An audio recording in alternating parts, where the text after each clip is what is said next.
और छत्तीसगढ़ में ना एक बड़े फैसला लेगी से। जी हाँ, छत्तीसगढ़ में एक घोटाला ला भाजपा सरकार है सीबीआई ला सौंप दीस। महादेव सट्टा मामला के जांच अब सीबीआई करे वाले है। बता देवन गृह मंत्रालय है जांच के नोटिफिकेशन जारी कर दी है।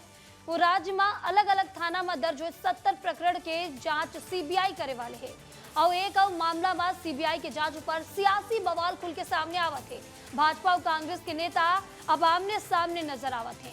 तब आप मन ला बतावा कि सीबीआई के हाथ में महादेव सट्टा ऐप पहुंच चुके हैं। कैसे शुरुआत हो रही से बताबो। अक्टूबर 2022 में शुरू हो रही इस महादेव सट्टा ऐप के जांच। तत्कालीन कांग्रेस सरकार के समय ईडी एक जांच शुरू करे रही है। पहली बार दुर्ग, रायपुर और बिलासपुर के पुलिस पूरा मामला में केस दर्ज करे रही है। मामला दर्ज करे के बाद ईडी कार्रवाई शुरू करे रही है। मनी लॉन्ड्रिंग के केस यहाँ दर्ज कराए के रही है। तो बता देवन कि मनी लॉन्ड्रिंग के केस घलो दर्ज हो रही है। छत्तीसगढ़ के संगे संग दूसर राज्य मन में घलो महादेव सट्टा ऐप के केस दर्ज करे के रही है।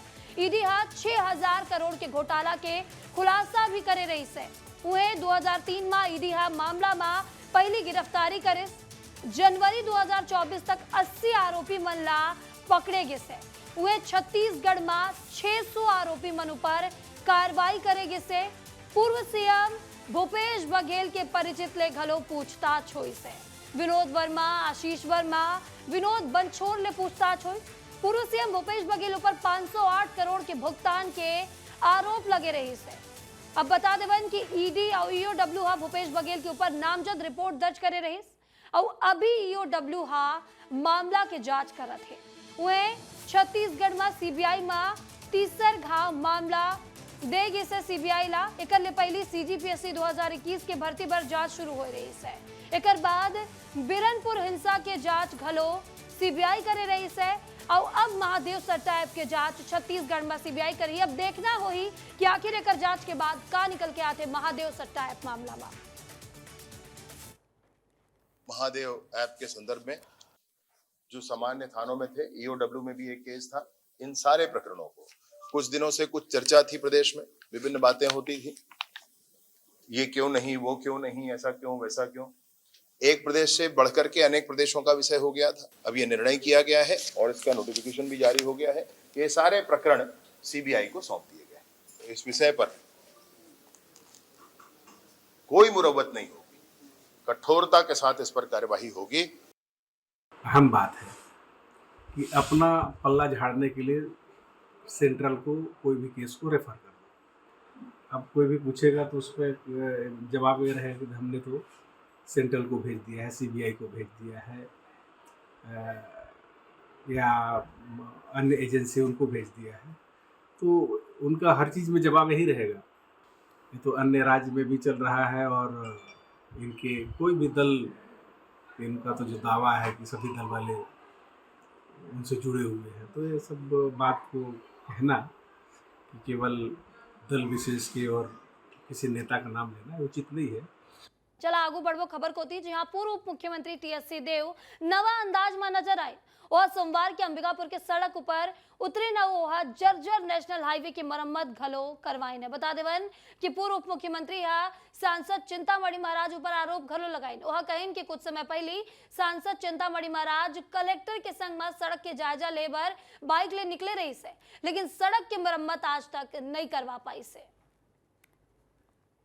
बार शिकायत आ रही थी कि वहां तो इतना गड्ढा हो गया, गिर रहे हैं, कोई ऑटो वाला गिर गया, कोई टू व्हीलर वाले गिर गए और कुछ हो नहीं रहा है। के लोग सामने आए और उन्होंने कहा कि अब नहीं कर रहा है, शासन नहीं कर पा रहा है, प्रशासन नहीं कर रहा है, एनएच वाले नहीं कर रहे हैं, तो हम लोग पहल करते हैं। तो एक सांकेतिक पहल है, शासन को देखना चाहिए, प्रशासन को देखना चाहिए। और नवा रायपुर में नामकरण ला लेके गठित समिति ऊपर कांग्रेस तंज कसिस है। मामला ला लेके कांग्रेस प्रदेश अध्यक्ष दीपक बैज के बयान सामने आए हैं और कही से कि बीजेपी की सरकार सरकारी योजना ला बंद करना और नाम बदले के सिर्फ एक काम माही टाइम पास करत है। देखिए, भारतीय जनता पार्टी के पास सरकार बनने के बाद कुछ भी काम नहीं है। कांग्रेस सरकारी योजनाओं को बंद करना, नाम को बदलना, सिर्फ इसी काम में ही टाइम पास कर रही है। मतलब सोच लीजिए, कुल मिलाकर कहा जाए कि छत्तीसगढ़ में भारतीय जनता पार्टी की सरकार नाम बदलने और काम को बंद करने के सिवाय कुछ भी नहीं कर रही है, सिर्फ छत्तीसगढ़ में टाइम पास कर रही है। और अगला खबर की बात करबो जो कि बीजापुर से है। जी हाँ, बीजापुर में 25 माओवादी मन आत्मसमर्पण करीन है। 8-8 लाख रुपया के 3 इनामी नक्सली मन और संग में ही 3 लाख के 1 इनामी नक्सली और 1-1 लाख के 2 इनामी माओवादी समेत कुल 25 नक्सली आत्मसमर्पण करें।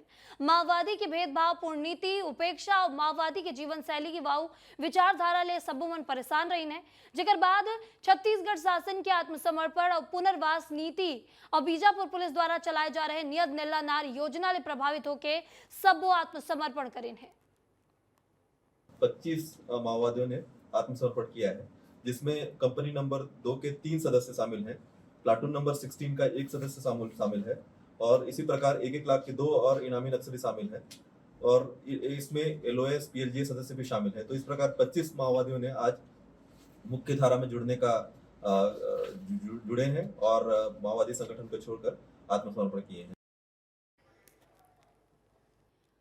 कोंडागांव जिला मुख्यालय में एक महिला ले छेड़छाड़ के मामला सामने आया है। शुक्रवार के गांधीवाड़ निवासी शिक्षक अरुण विश्वास और संग माही डीएनके कॉलोनी निवासी व्यापारी रतन दत्ता सुब्रत राय के संग ही महिला के घर में पहुंच गए। बता देवन पूर्व परिचित होए के कारण महिला मन उमन ला घर में बैठे बर कहिस। एकर दौरान अरुण विश्वास और संग माही रतन दत्ता पानी मांगे के बहाने महिला के संग में छेड़छाड़ करें।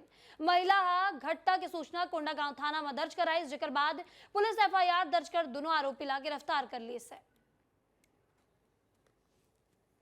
दिनांक 23 तारीख को की रात्रि में एक महिला ने थाने में आकर रिपोर्ट दर्ज कराई कि 2 व्यक्तियों के द्वारा उसके साथ छेड़छाड़ की गई है, जिस पर थाने में अपराध पंजीबद्ध कर विवेचना कार्रवाई ली गई है।